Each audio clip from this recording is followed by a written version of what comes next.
Hi అండి. Welcome to my channel మన NKR vlogs. ఈరోజు చికెన్ పచ్చడితో మీ ముందుకు వచ్చేసాను. అది ఎలాగో చూసేయండి.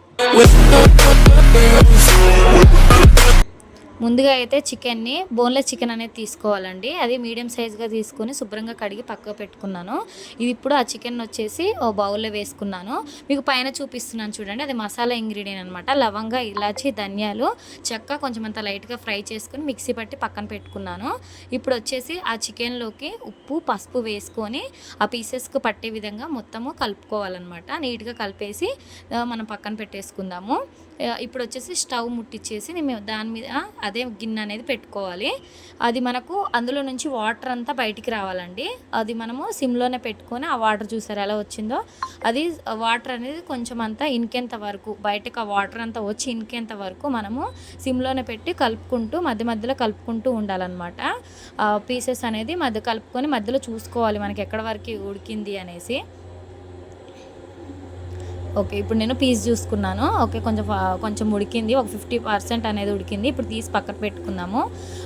అదే స్టవ్ మీద వచ్చేసి వేరే గిన్నె పెట్టుకొని ఆయిల్ అనేది వేసుకుంటున్నాను. ఇది నిల్వ పచ్చడి కాబట్టి మన గానుగ నూనె, అది పల్లి నూనె అంటారు కదా, పప్పుల నూనె, పచ్చళ్ళ నూనె ఎలాంటిదైనా పర్లేదు. వేరుశనగ నూనె అయితే బాగుంటుందన్నమాట. అది నేను తీసుకున్నాను. 2 kgs పికిల్ అనేది నేను పెడుతున్నాను. 1/2 kg వరకు ఆయిల్ వేసాను. ఇందులో వచ్చేసి ఆయిల్ హీట్ అయిన తర్వాత ఏదైతే మనం పక్కన పెట్టుకున్నామో ఆ చికెన్ అనేది నేను కొంచెం అంత అందులో వేసుకొని ఫ్రై చేసుకుంటున్నాను. నాకు ఎక్కువ ఉంది కాబట్టి 2 times అనేది నేను ఫ్రై చేసుకుంటాను. మీ దగ్గర కొంచెమే ఉందనుకుంటే ఒక్కసారికే ఫ్రై చేసుకుంటే సరిపోతుంది. ఎందుకంటే దానికి మనకు పీసెస్ అనేది కొంచెం మగ్గి ఉడకాలి కాబట్టి మనం చూసి వేసుకోవాలి. అది మంచిగా ఆయిల్లో అనేది ఫ్రై చేసుకోవాలండి.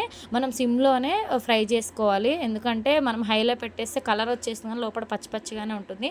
సిమ్లోనే అది మంచిగా ఉడికేంతసేపు మనం ఫ్రై చేసుకోవాలి. కలర్ చూసారా మంచిగా వచ్చింది. మరీ నల్లగా అయ్యేదాకా ఉంచొద్దండి, గట్టిగా ఉంటే పీసెస్ అనేవి బాగుండదు. కొంచెము అనేది కొంచెము పంటికి తగులుతూ ఉంటే బాగుంటుంది కాబట్టి అది ఇంత రెడ్ కలర్ వచ్చేంత వరకు ఫ్రై చేసుకొని పక్కన పెట్టుకుందాము. నెక్స్ట్ ఏదైతే చికెన్ కూడా ఉందో అది కూడా నేను ఫ్రై చేసి పక్కన పెట్టుకున్నాను. నెక్స్ట్ వచ్చేసి అదే ఆయిల్లో అల్లం వెల్లుల్లి పేస్ట్ అనేది వేసుకుంటున్నాను. ఫ్రెష్గా నూరు పెట్టుకుంటే బాగుంటుంది. ఇప్పుడు 3 స్పూన్స్ వరకు అల్లం వెల్లుల్లి పేస్ట్ వేసి దాన్ని ఫ్రై చేసుకుంటున్నాను అనమాట. పచ్చివాసన పోయేంత వరకు ఫ్రై చేసుకొని తర్వాత అందులోనే ఆవాలు, జీలకర్ర వేసుకుంటున్నాను. నెక్స్ట్ వచ్చేసి ఎండుమిర్చి కూడా వేసుకోవాలి. అవి కొంచెం ఫ్రై అయిన తర్వాత కరివేపాకు కూడా యాడ్ చేసుకోవాలి. అవి కొంచెం మనం అనేది ఆ సిమ్లోనే ఫ్రై చేసుకోవాలండి. కొంచెం అంతా మగ్గేంత వరకు ఫ్రై చేసుకొని మంచిగా ఫ్రై అవ్వాలి. కలర్ కొంచెం చేంజ్ చేయాలి. అయిన తర్వాత మిగతా ఇంగ్రీడియంట్స్ అనేది ఇందులో వేసుకోవాలన్నమాట. ఇప్పుడు మంచిగా కలర్ అనేది చేంజ్ అయిపోయింది. ఇప్పుడు వచ్చేసి అందులోనే సాల్ట్ వేసుకుంటున్నాను. ఇంకొచ్చేసి పసుపు కూడా వేసుకుంటున్నాను. సాల్ట్ అంటే ఆల్రెడీ మనం చికెన్లో వేసాను కాబట్టి చూసి నేను కొంచెంగానే వేసుకున్నాను. పసుపు 1 స్పూన్ వేసుకున్నాను. గరం మసాలా ముందుగా అయితే మనం నూరి పెట్టుకున్నాం కదా, అది 2 స్పూన్స్ వేసాను. కారం కూడా నేను 3 స్పూన్స్ వరకు యాడ్ చేశానండి. కొంచెం ఎక్కువగానే వేసాను, 2 kgs వరకు ఉంది కాబట్టి చికెను.